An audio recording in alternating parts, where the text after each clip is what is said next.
Assalamualaikum warahmatullahi wabarakatuh. Perkenalkan, nama saya Nisa Ukaimah, saya dari kader BKB. Baik, saya akan menceritakan sedikit tentang BKB yang ada di desa kami. Jadi BKB ini adalah suatu Nama kelompok BKB dulu. nama kelompok BKB. Nama BKB kita adalah BKB Bahagia. Bina Keluarga Bahagia. Jadi tidak ada identitasnya. Jadi nama kelompok BKB kami yaitu kelompok bahagia. Kelompok BKB Bahagia. Kelompok BKB Bahagia.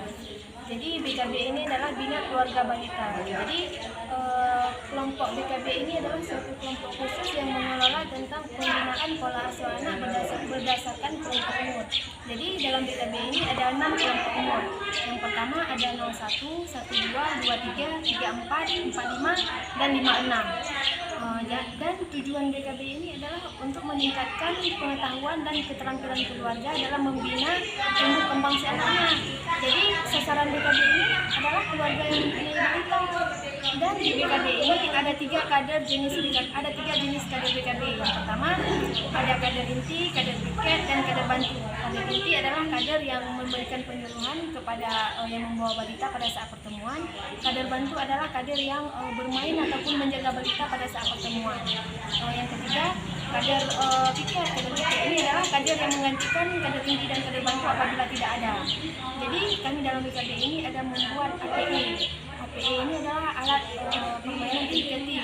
Jadi alat permainan ini dibagi kepada dua, ada yang tradisional dan modern.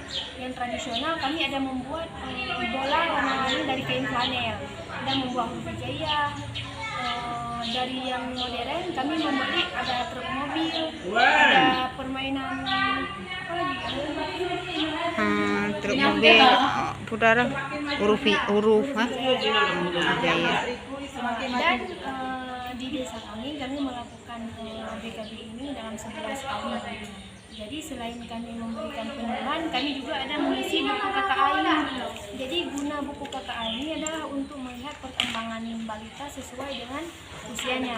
Jadi dalam buku ini ada 7 aspek perkembangan anak. Yang pertama ada gerakan kasar, gerakan halus, komunikasi pasif, komunikasi aktif, kecerdasan, menolong diri sendiri, tingkah laku sosial. Nah, di samping itu kami juga ada memberikan penyuluhan tentang stunting, di mana stunting ini adalah gagal itu akibat berlanjut.